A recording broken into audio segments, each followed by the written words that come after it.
This is a WMUR Commitment 2018 special in partnership with St. Anselm College and the New Hampshire Union Leader, the Granite State Debates.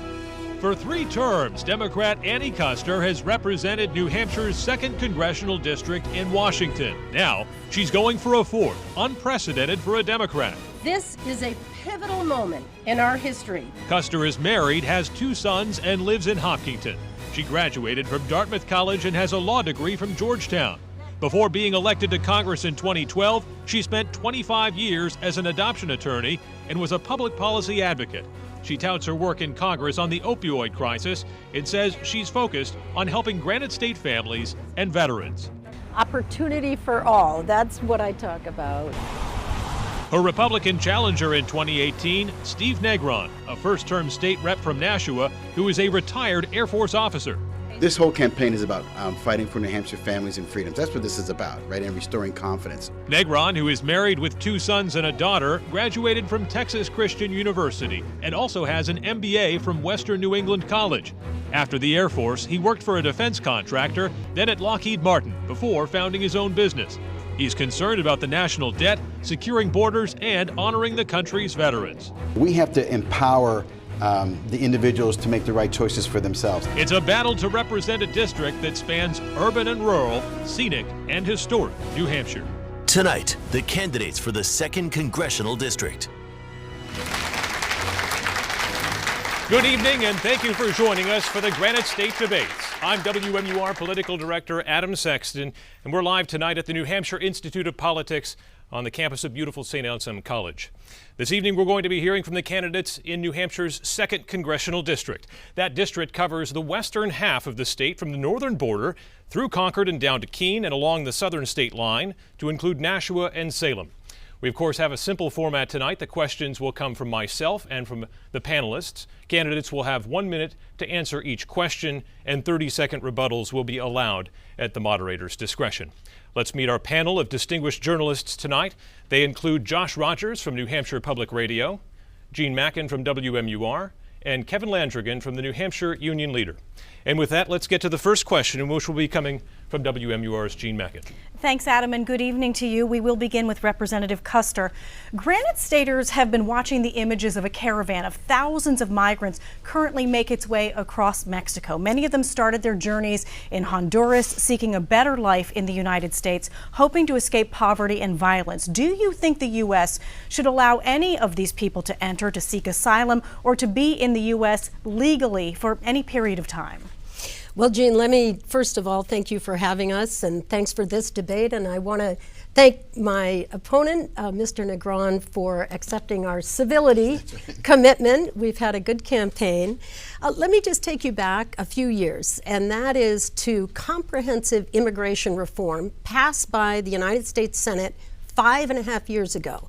2/3 of the Senate voted for it, very bipartisan. Kelly Ayotte, John McCain, Jeanne Shaheen. I would have voted for it the very next day, and it would have strengthened our borders and provided lawful immigration. And it would have made for a rule of law that we should have in our country. What I would suggest is that we should have done that, and we should go further. We should allow people to apply for asylum in their home country. These are asylum seekers. They are fleeing from persecution, from violence in their home country. And so we need a lawful process for them to seek asylum. If they fulfill those protocols, then yes, they would be allowed in, and if not, then they would be sent back. And Mr. Negron, does the U.S. have a moral obligation to assist people in need of coming to our border? Should this caravan get any help? Well, thank you, Gene. That's a great question. I think what the United States has a moral obligation is to its U.S. citizens. That's what we have a moral obligation to. And you know, it's funny that we talk up here that we try to do things 5 years ago. Well, that just tells me that we were ineffective 5 years ago. The problem is that, you know, I am of 100% Hispanic heritage. My grandfather came here from Mexico in 1921.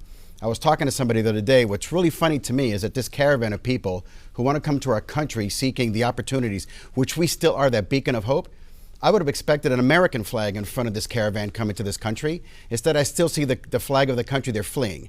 So I'm kind of questioning what is it that they have. And you know, let's not all throw everybody into asylum. We don't know that yet. But we do know is that we're a land of laws. There's a right way to do it. We're not doing it, and we need to get back to it.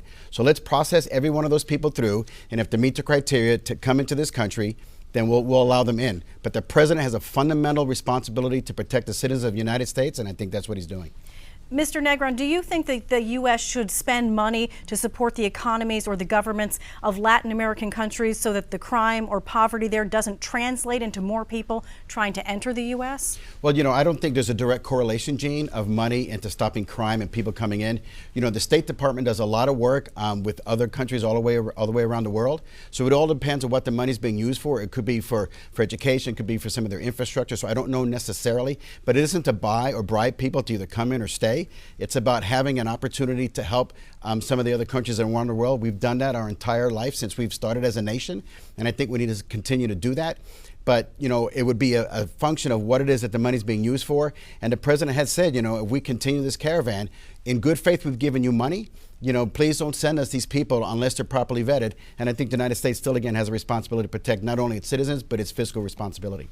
And Representative Kuster, would you support aid of any kind to any countries to prevent people from fleeing to the U.S.? Well, I was shocked when the president said he was going to withdraw all the aid from Honduras, Guatemala, El Salvador, the countries that these people are fleeing from the violence. Yes, indeed, we should be helping with their security, with their criminal justice system to make sure that people are safe. I went to the border because I was shocked by our policy, this president's policy of separating children and families. It's un-American. And what I learned when I met these people was that they were fleeing. Their families had been killed, their businesses had been blown up, and they were literally grabbing their children and running, taking off. It's over 1,000 miles. We should be trying to help them at home and give them the opportunity, if they do want to seek asylum, to do that in their home country so that they would avoid this perilous journey. And Representative Kuster, in part of an interview that was just released today, President Trump said that he will sign an executive order that ends birthright citizenship, meaning that babies born in the U.S. to a mother who's not a U.S. citizen would not be granted automatic citizenship. What do you think about this? Well, I think the president's gotten carried away with his executive powers, and I agree with the Speaker of the House, Paul Ryan, a Republican, by the way, who said he does not have the authority. Look, this is the 14th Amendment to our Constitution. And what it says is if you are born in our country, you are a citizen of our country. He cannot do this by executive order. There's yet to be anyone who agrees with him on this. And I think it would be a substantial process to try to get an amendment to change the 14th Amendment to our Constitution.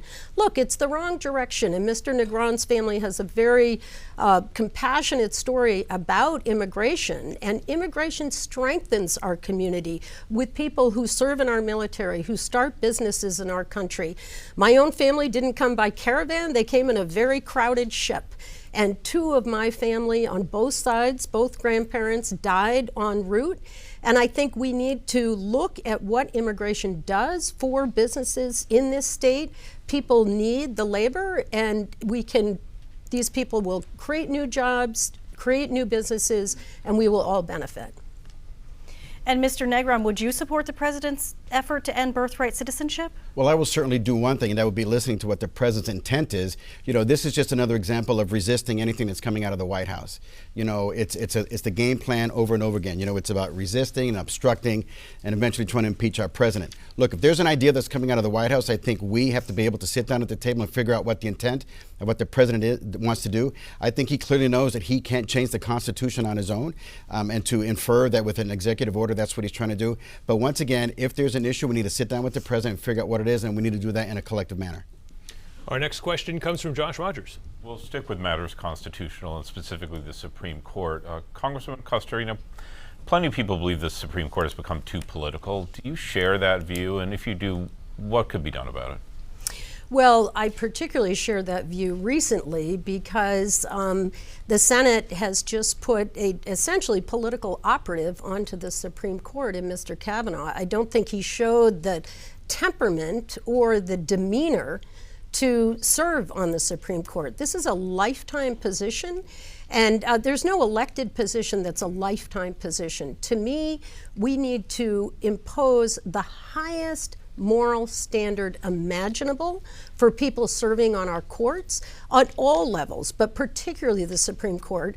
And we shouldn't have put a campaign operative who was involved in the Bush administration and going years back, given some of the statements that he made during that second hearing. Nobody in that room was thinking about the Clintons except him. And I think it's a shame. And I think that litigants coming before the Supreme Court would really question whether or not he would be impartial. Mr. Negron, do you think the court's become too political? And if so, what would you do about it? Absolutely, and I think in the last two justices, it has become political because the Democrats don't control the House, and they're trying to establish law in the judicial branch. That's the wrong way to do it. You know, if you want to go ahead and pass laws, then you got to win the House, and they haven't been able to do that. You know, you don't litigate from the bench. I mean, you don't pass laws from the bench, excuse me. And I think what we saw in the Kavanaugh hearings was a travesty. You know, they went after an individual that had an impeccable judicial record. Impeccable. And as a matter of fact, the young lady they brought in, I thought was a pawn by the Democratic Party as well. And I was ashamed. And I have people that live all over this world, and they looked at me like, what has happened to the United States? Look, everybody has a right to a fair hearing, and it wasn't a criminal trial at all. But what we did, and even Congresswoman Custer was outside those doors fanning the flames to saying, you know, no Kavanaugh, no Kavanaugh. That's not who we are. That's not who we are as folks from New Hampshire. I think the people we send down to Washington are those to represent us.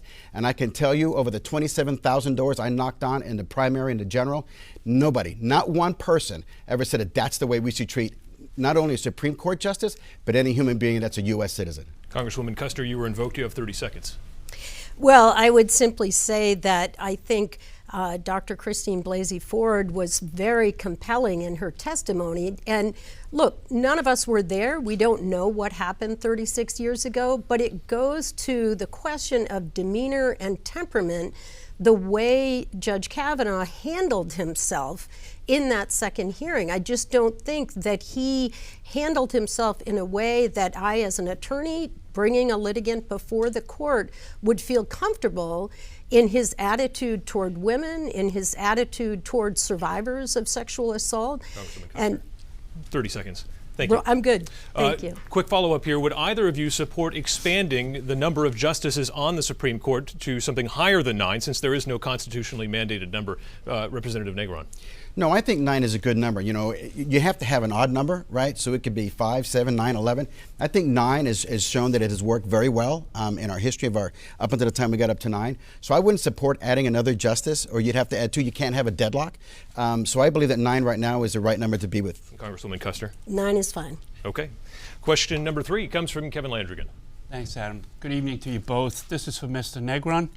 You oppose abortion in all cases. So what would you say to a mother who's in a medical emergency who will die if she has to deliver a baby? I think that's a decision between her and her doctor. I think right now the decision is that we have advanced medical procedures that, you know, in the situation that we want to bring back an archaic idea that all of a sudden we have to choose a mother or a child. I don't think we're at that point right now. I think we have prenatal care that's outstanding. It's some of the best in the world. And so right now, I don't think we get to this point that it's so draconian that we have to make a decision whether or not it's the life of a mother or the life of a child. Look, Kevin, I'm a pro-life guy. Right? And I don't believe that we should exacerbate a problem or situation by taking the life of another human being. So no, I believe that the medical profession out there is doing the right things. We have all the information that we need, and they make a joint decision, but it shouldn't be an overt act. If things happen in the process of delivering, then I believe that that situation that was going to happen. But to actually say, I have to make a choice, I don't agree with that. Representative Custer, we know the Hyde Amendment prohibits public money to be used to pay for abortions. Do you think that law should be repealed? Why or why not? Well, look, that's the law of the land, and that's what people have settled on. I think what's much more important is the laws around whether people have the right to make the most personal decision in their lifetime. I was an adoption attorney for 25 years. My opponent has taken the position that he wants to ban all abortion, whether it is rape, incest, the life of the mother. And I've taken the position that we need less government interference in people's personal lives, and I think that's the majority position of voters in New Hampshire.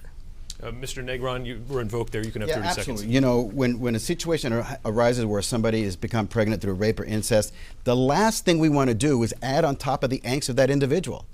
And I have met, well, I'll say to the person that I have met that's had an abortion, 100% has regretted it. And we can do better than that. You know, we're not a society of death.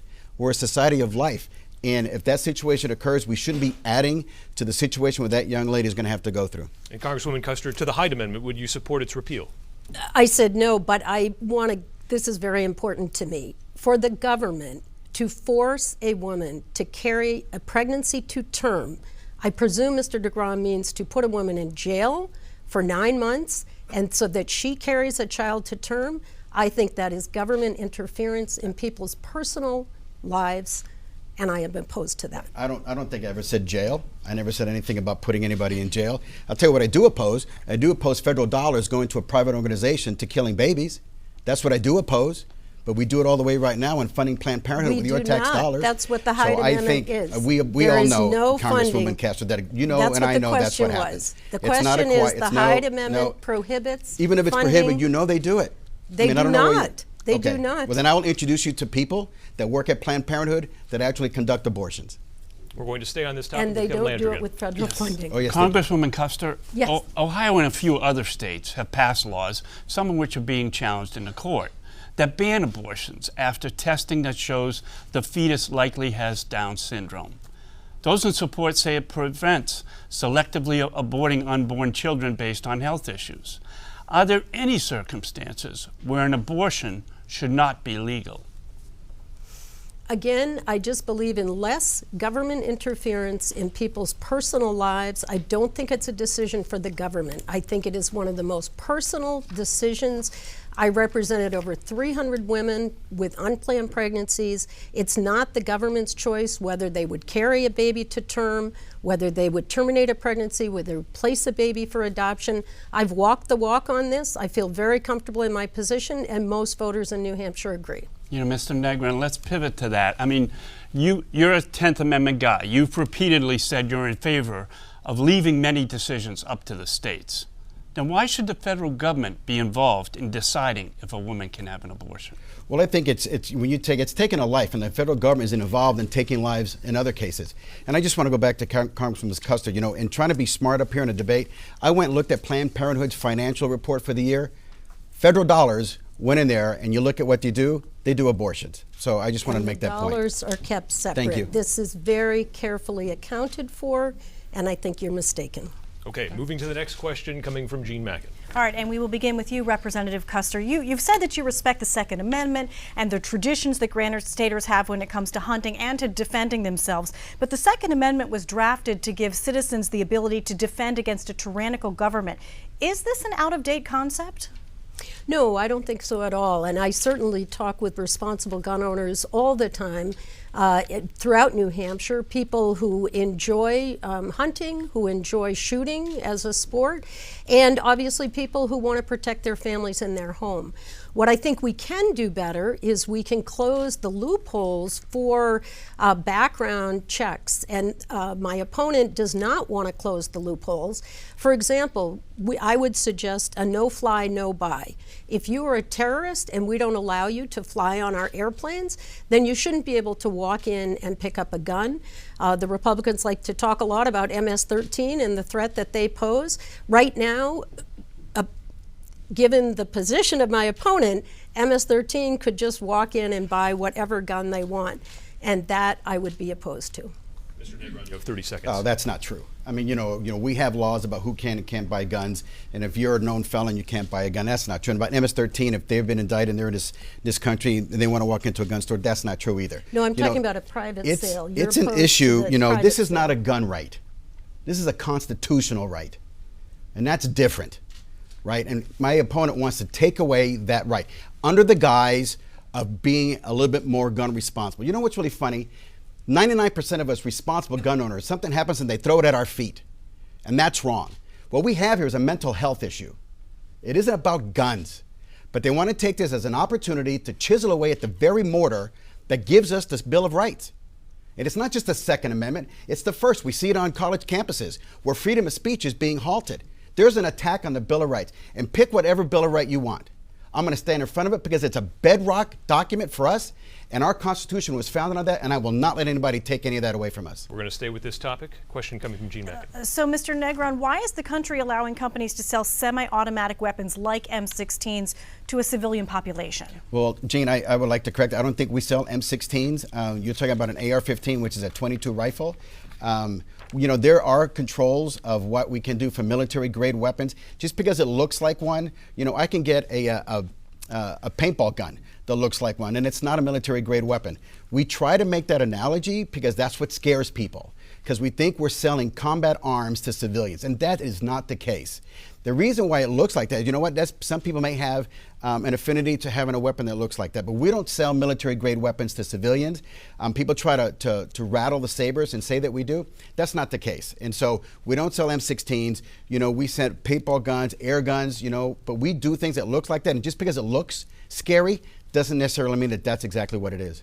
And Mr. Negron, what do you think can realistically be done to stop school shootings or the type of mass shooting that we just saw this weekend at the synagogue in Pittsburgh? Absolutely, Jen, that's a great question. You know, when some things like that happen, you know, they want to throw that issue at the feet of 99% of the responsible gun owners. And that's not where it needs to be thrown. It needs to be thrown at the person who did the shooting. And I will tell you respectfully that to me is a mental health issue.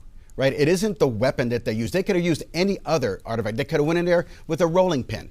That's not the point. The point is, why does somebody feel that that's the only recourse that he or she have? And I think it's a mental issue in this country. And we haven't done a very good job of that. We're lacking in that capability. We need to identify that early. And unless we do that, more of these things are going to happen. But it isn't the actual article of what somebody uses. It's why did somebody do that? And that's where we need to go to. And Representative Kuster, on the same topic, we have seen people murdered at schools, churches, synagogues, movie theaters. There's been no action on a national level for gun control. Do you think Democrats should focus on other ways to curb mass shootings?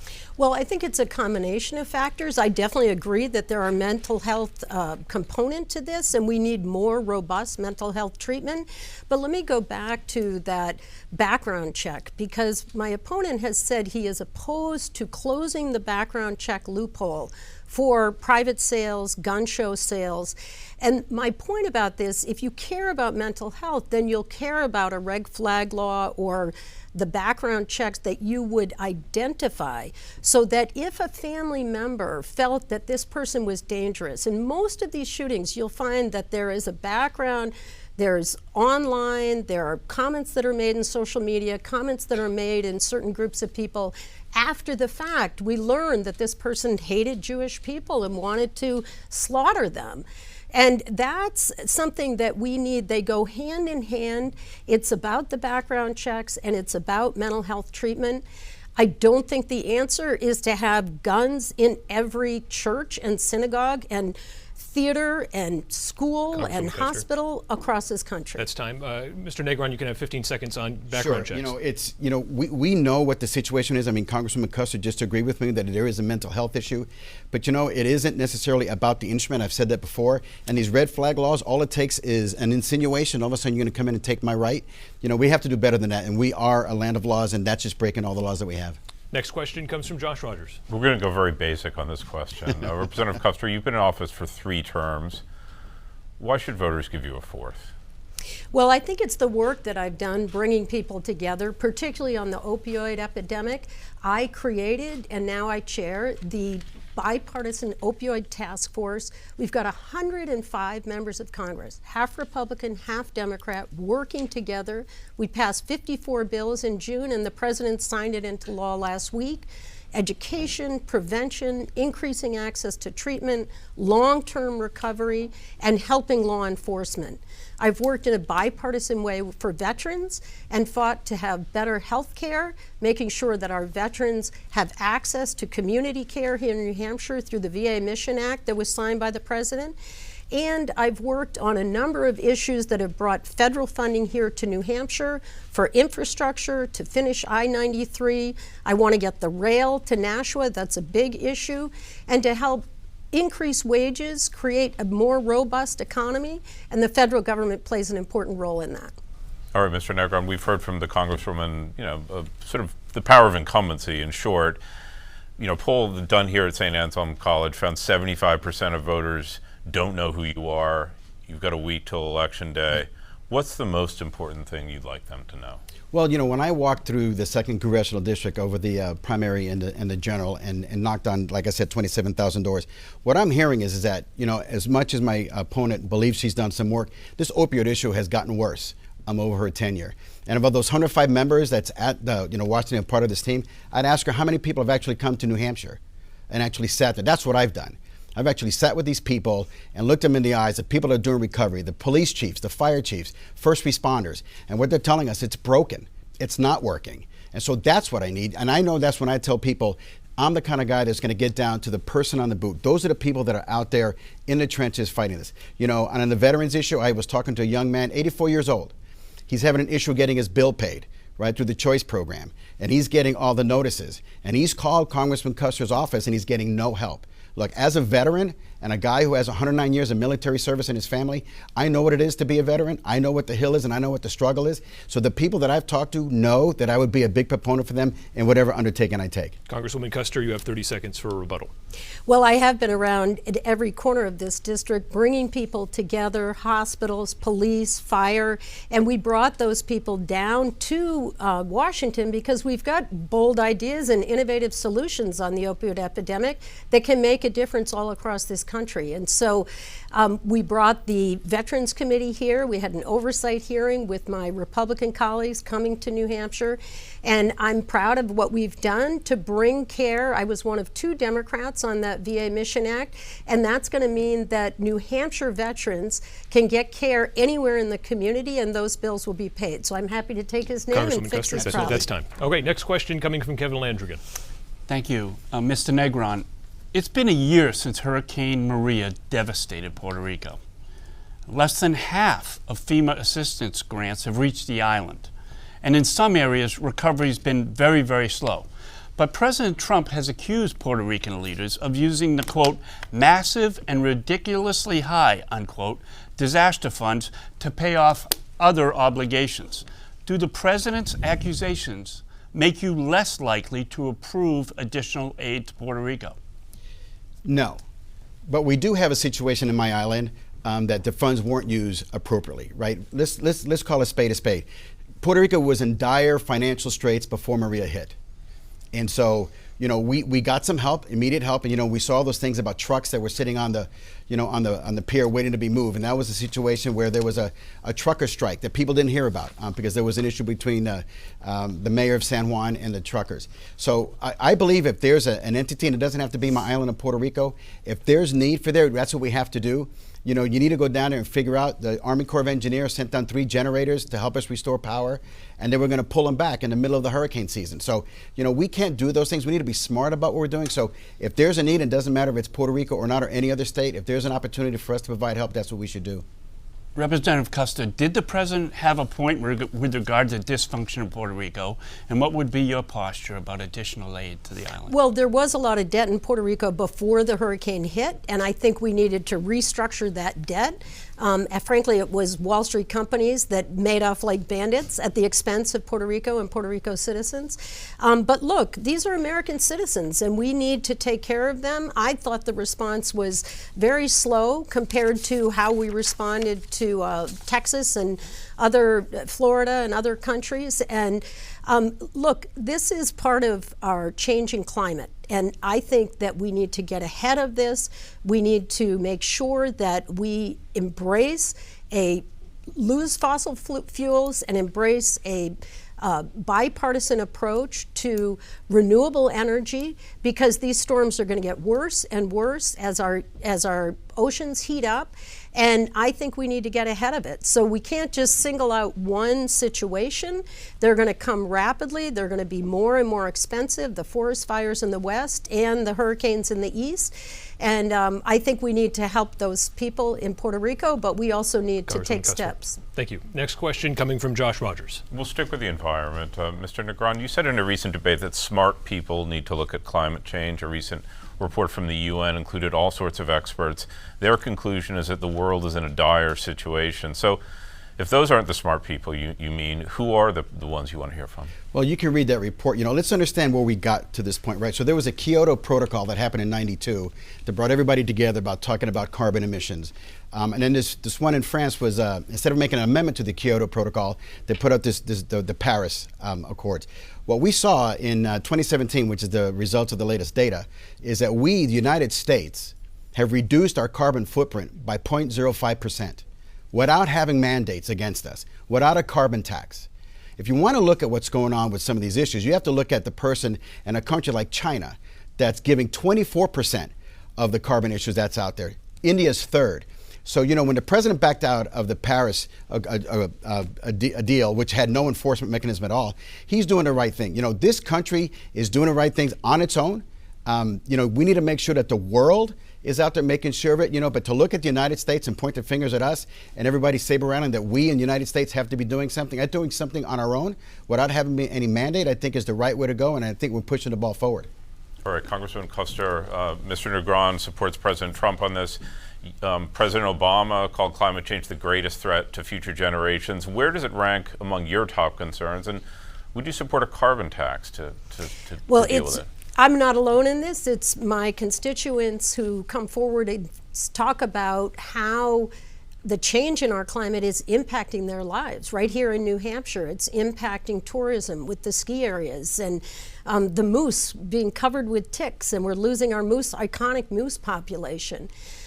So what I think we should do is use the New England example, the Regional Greenhouse Gas Initiative that's been so successful.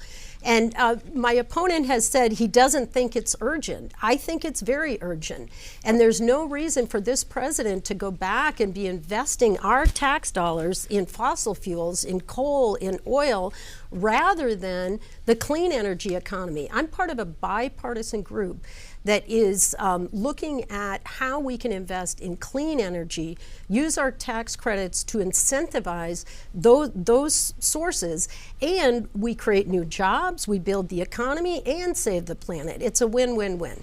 Thank you, Congresswoman Kuster. We now get the debate equivalent of the seventh inning stretch. It's the lightning round. So, Congresswoman Kuster, the Red Sox parade is tomorrow. Which players would you like to be on a duck boat with? I would say Pierce, definitely. I was really impressed by him the other night, but Price as well. So either.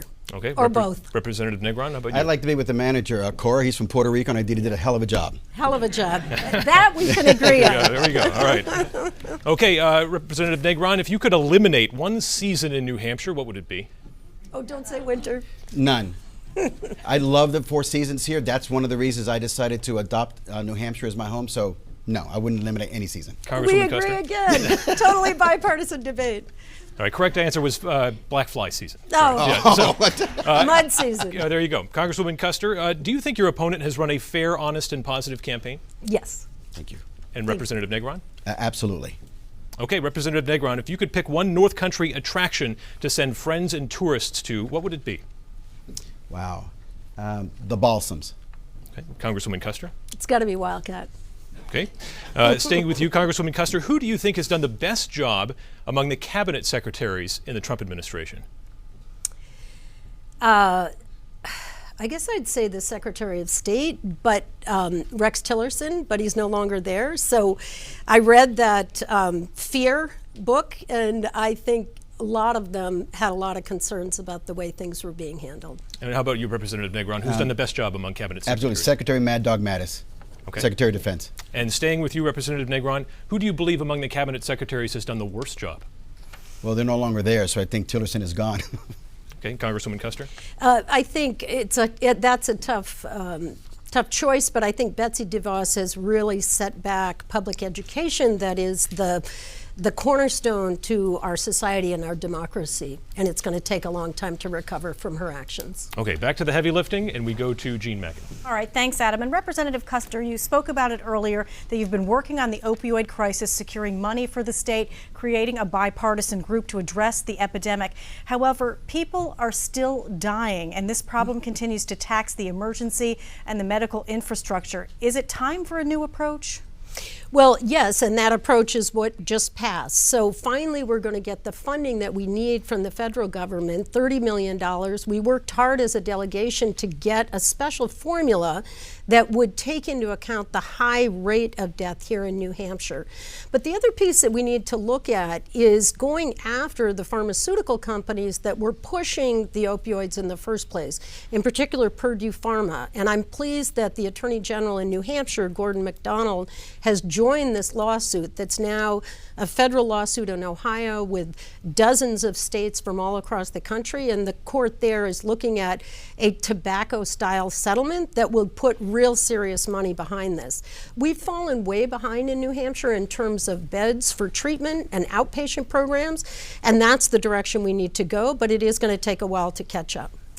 And Mr. Negron, Representative Kuster talked about a tobacco-style settlement. Would you support bringing opioid manufacturers to the table to try to recoup some of the costs, have them answer to this epidemic? Right. Well, for those of us who are old enough, I remember the show Columbo, and Columbo used to go, you know, there's something I don't get. Here's what I don't get, right? Congresswoman Kuster lobbied for the pharmaceuticals for over 20 years.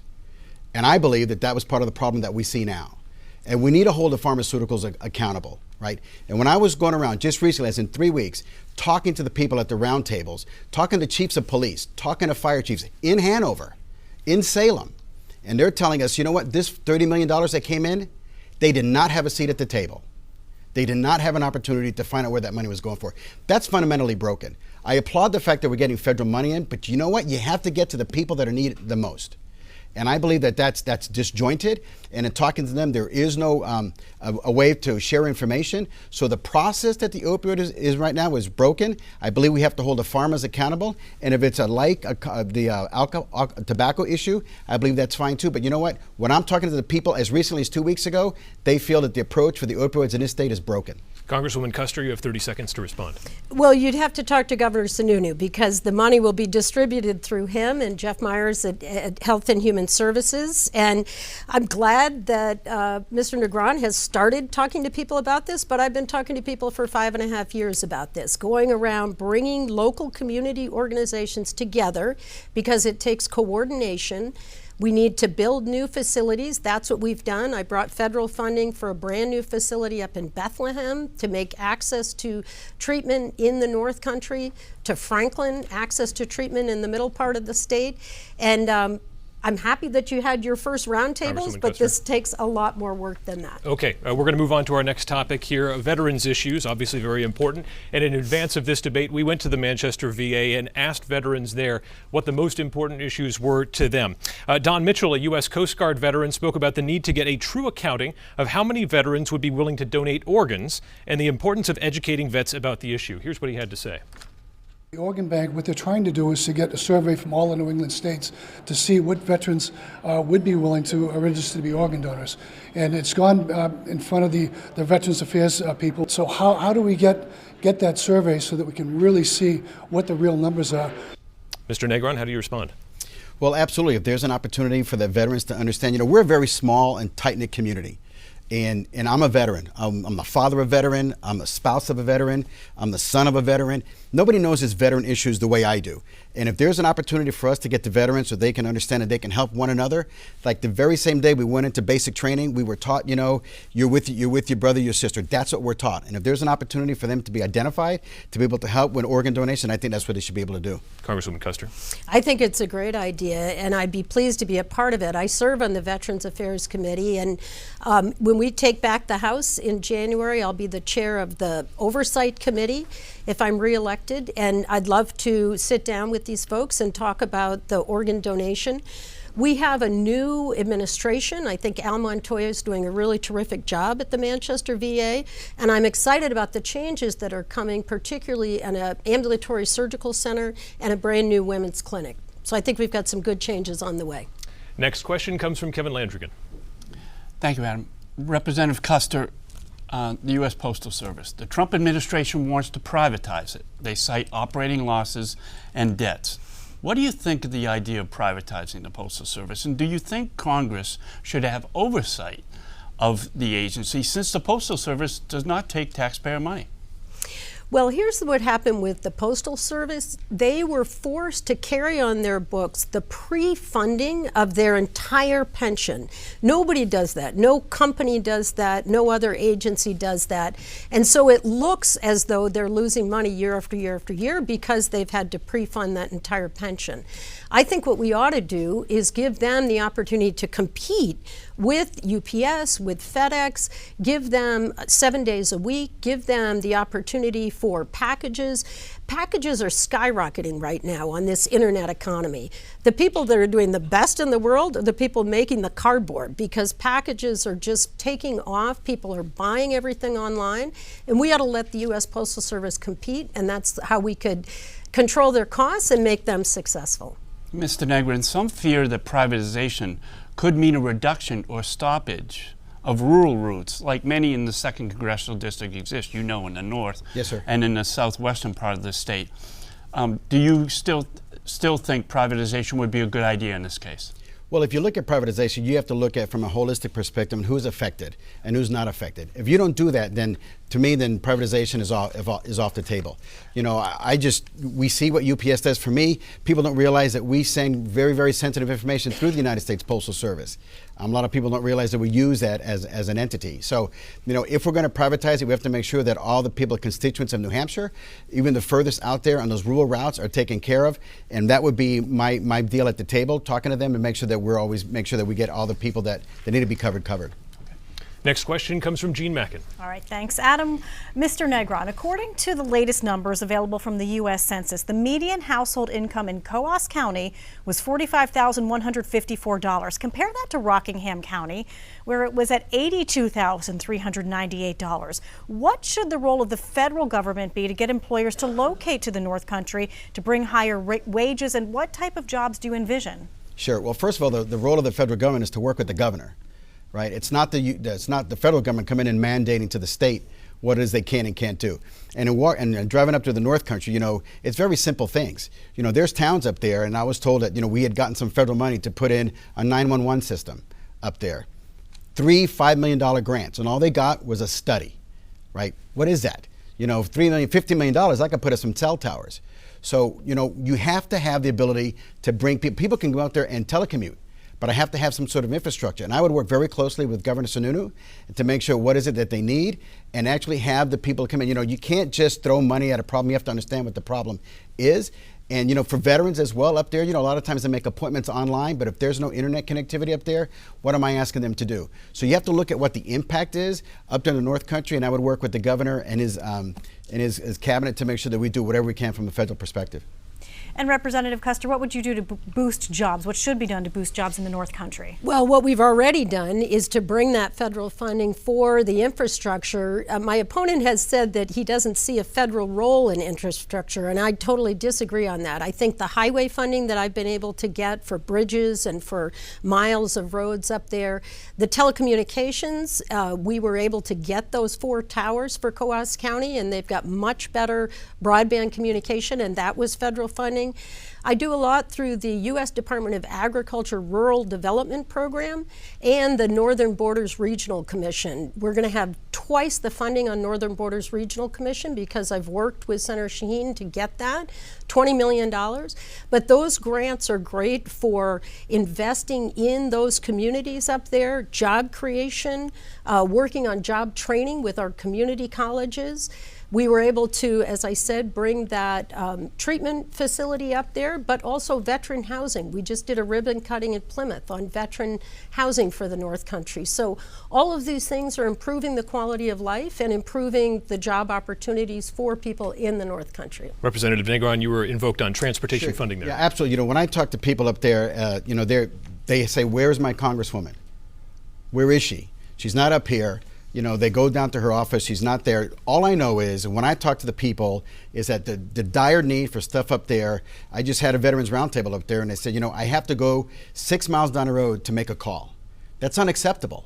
That's unacceptable. So if there is a place to help the state, that's what we should be doing. But I can tell you, to this point, there's still a lot of areas that require a lot of work. And in 6 years, and we still not have an ability to make a cell phone call, I think is wrong. Well, luckily, the work that I've done, the veterans can now go to Littleton to a brand new community-based outpatient clinic. We've also got that type of care up in Berlin and Colebrook. We have a whole new program for veterans up there that is about case management, where the nurses are working with them when they can get care in the community or when they can go to the VA at White River Junction. So proud of my record in the North Country. Okay, next question comes from Josh Rogers. Let's turn to marijuana. Representative Custer, you said there should be more study of marijuana because it helps patients, including potentially for pain relief. But do you think the federal government should make marijuana legal for recreational use? Not without the study. And I think what they should do is deschedule. They need to change the scheduling of marijuana in order to do the research. You know, it's just one of the strange anomalies right now that all of the funding that we put into NIH, the Institutes of Health, and the CDC, Centers for Disease Control, we don't allow the scientists to study the impact of marijuana for pain medication, for nausea, for cancer. And so I want to see those types of studies done before we make a decision like federal declassification of marijuana. Mr. Negron, you said that the decision about marijuana should be made by states, and as you know, some states have legalized marijuana. Do you think the federal government should ignore the law breaking by those states? Well, it creates a problem. When you have a federal statute that says it's illegal, but then a state, and I lived in Colorado when all of a sudden they legalized marijuana. Just go out to Colorado and see the problems that it caused. You know, I don't believe that recreational marijuana should be legalized.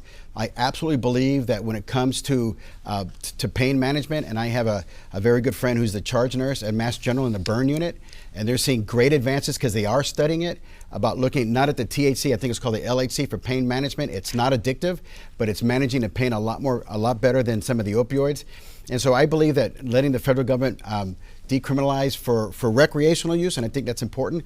We see great advances for marijuana for veterans with PTSD. So in a controlled environment, in a medical environment, I'm all for that. But just to have people just go out and buy pot because they want to do it, I think I'm against. I know I'm against that. Well, I mean, one complexity in this front is that businesses that sell recreational marijuana can't really use federally chartered banks. Do you have concerns about that kind of money circulating outside the banking system, and do you think that it creates further criminal? Absolutely, because I think if you think that these people are just selling marijuana, then I think we're fooling ourselves. You know, if I find a conduit that's out there to move money around in an area that's actually selling under the guise of legal marijuana, I think, you know, we have a problem right here in this state with the opioid issue, and for us to even be engaging in a discussion about legalizing another drug, I think is a disservice to the people that are struggling with the opioid issue. Representative Custer, what would you do about this issue? We do have a bill that's been introduced that would create an exception for states that have legalized so that they could use the banking system, because I am concerned about that amount of cash, and I agree with Mr. Negron that it could be used for other illicit purposes. Next question comes from Kevin Landry. Thank you. Congresswoman Custer, the Trump administration is considering changing the definition of gender to make it directly tied to someone's sex at birth. Now, this could roll back certain recognition and protection of transgender people. What do you think about that possibility? Again, overburdensome government regulation. It's surprising for me that a Republican administration that ostensibly cares about the individual would be making these assertions. I think, again, this is a very private, very personal decision. I can't imagine a more private decision. My opponent voted on the transgender bill that the government should make this decision. I disagree wholeheartedly, and I disagree with the president's decision. Mr. Negron, you were invoked. You can have 30 seconds. Sure, absolutely. Look, you know, we want to, I think the people on the other side of the aisle want to just, you know, blob onto science when it comes to global warming, but they ignore science that really there's only 2 sets of chromosomes, right? But they think that they can change that. I don't believe you can. And on the transgender bill in the House, I absolutely did vote against it because it took the right of a parent away from us about seeking treatment for my child. And that's not the role of government to tell me as a parent what I need to do for my son and daughter. And for those reasons, I voted against it. Mr. Negron, do you think transgender people should be allowed to openly serve in the military? I will quote what General Mattis says. You know, our idea in the military is to make sure we have the most lethal fighting force that's out there. You know, I don't care who or what you are. And that's been his position. I support that position. Our position is that when I go into battle, I got to make sure that everybody, top to bottom, is willing to pick up a rifle and do what we need to do to have the best military that's out there. Next question comes from Gene Mackin. And Mr. Negron, we'll stay with you. The issue of campus sexual assault continues to plague American colleges and universities. One estimate says that among undergraduates, nearly a quarter of women and 5% of men experience a rape or a sexual assault through physical force, violence, or incapacitation. This problem is not new. So what can the federal government do to fix it? Well, you look at private institutions or public institutions. If it's a state public institution, I think that's a state issue to do that. I mean, you know, again, this is not about the federal government coming down. If it's a private institution, we need to hold them accountable. Look, I have a daughter that's a sophomore in college, so this is a real issue for me. You know, and I think that they have to, it's unfortunate, but they have to do some things to provide themselves the adequate protection that they have. You know, don't go out by yourself, go in numbers. I mean, there are some things you can do. I don't think the federal government has to step in and tell either a private university or a public university what it is that they need to do. And Representative Kuster, what do you think it is about the culture on college campuses that continues to make sexual assault an ongoing issue? Well, I think back to the federal issue, because of all of the federal funding that goes into research at these colleges, even the university or private colleges, to say nothing of the Pell Grants and the federal funding for student college borrowing, I think the federal government absolutely does have a role. I disagree with Secretary DeVos, who has been trying to lessen the standard. I think that we should do more. We should insert ourselves in that process, make sure that perpetrators are held accountable. It's a very small number of people. Most people do not participate, and we can use both men and women to push back on that. They can be trained on bystander intervention, and they can be held accountable. That small number of people haven't been held to consequences. They aren't kicked off of campus, they aren't kicked off of school, and the point is, they're there by invitation.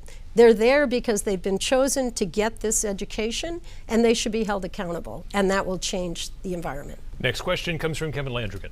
Thank you, Congresswoman Kuster. The Nonpartisan Congressional Budget Office estimates the 2018 budget deficit will total $804 billion. The national debt is $21 trillion. Why is the debt and deficit not a priority for Congress? It absolutely should be, and I've been shocked, particularly at the Republicans that talked about the debt and deficit during Democratic administrations, but seem to have lost all accountability. They added $1.5 trillion to our debt, and as you pointed out, the deficit is over $800 billion. It's going to be $1 trillion next year. So here's what they did. They gave a tax break to the wealthiest corporations and individuals, the 0.1% of the 1%. And they did it at the expense of this generation and future generations who are going to be paying for that debt. And now they're trying to tell us that we can't afford Medicare and Social Security. I think it's an abomination. Mr. Negron, the deficit was increased and will continue to increase in part because of the recent tax cuts. Now the president's proposing a new round of tax cuts. If you're elected, would you want Congress to reduce spending before passing a new tax cut? And specifically, how would you go about doing it? Absolutely. I think, you know, with the tax break, the tax package that was passed in December was important, but you can't have that without doing debt reduction. But here's the important fact, you know, that tax package benefited 90% of New Hampshire families. 90, right? 90. Congresswoman Kuster didn't vote that because she didn't think it was good enough to vote for something that benefited 90% of the people in New Hampshire. I don't understand what that is, right? To me, that's just about obstructing, right, what the president was trying to do. 90%. And then, of course, Pelosi says that it's $1,000, it's just crumbs. You know what? $1,000 is a car payment. $1,000 is registering my son or daughter for soccer. $1,000 is being able to have a nice dinner at Thanksgiving. So, you know, that tax package was great. I believe that we have to go out and start doing debt reduction. I believe that we have to hold people accountable. I'm a firm believer in what's called zero-based budgeting, which we can't get into right here, but it's holding people accountable. Your budget is started from the bottom up, and not from the top down, and that's what we have to look at. You have 10 seconds to respond quickly. I voted against it because it was a missed opportunity for middle-class families and small businesses. It benefited the big corporations, and it added all that to the debt and the deficit. Okay, we move now to closing statements, and we begin with Representative Negron. Thank you very much, Adam, and thank you, Josh and Kevin and Jean. It's been a pleasure here sharing this time with you, and thank you for everybody that's watching. Look, it's very simple. This election and coming up in a week is the most significant election in my lifetime. And it's about making sure that we keep this country and this state the way we want it. We saw the Kavanaugh hearings, and that was a peek underneath the tent of what would happen if we let Congresswoman Custer back to Congress along with Pelosi. We know, she knows the roadmap. You know, they're going to go back there. They're going to undo the tax packages that help 90% of the families. They're going to increase spending. They're going to put us back in a situation. You know, it's funny about Medicare. It was the Democrats that rated it for $718 billion to do ACA. But nobody wants to talk about that. We are good people here in New Hampshire. We deserve better. We deserve a representative that understands that you take the voice of New Hampshire to Washington and not Washington to New Hampshire. And that's what we've seen over the last 6 years. So we need somebody out there that's going to represent, listen to you, and bring the waters of New Hampshire to Washington. Thank you very much. Congresswoman Custer, closing statement. Well, we certainly can agree on this. It's the most significant election in our lifetime. I want to go back to Washington for one more term to bring people together the way I have done on the opioid epidemic, on veterans, to create infrastructure here that will grow our economy, to create new opportunities for job training. I've done a lot of work with our community colleges to make sure that people are trained for the 21st century jobs so they'll have higher wages, and to bring down the costs of healthcare, including pharmaceuticals, to make sure that we negotiate volume discounts on Medicare and bring down the costs.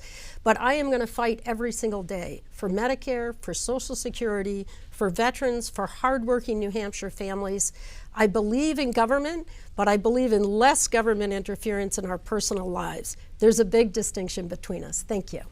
All right, thank you very much to the candidates. Of course, the Granite State debates will take a one-night hiatus for Halloween tomorrow. I'll be dressed as a debate moderator still.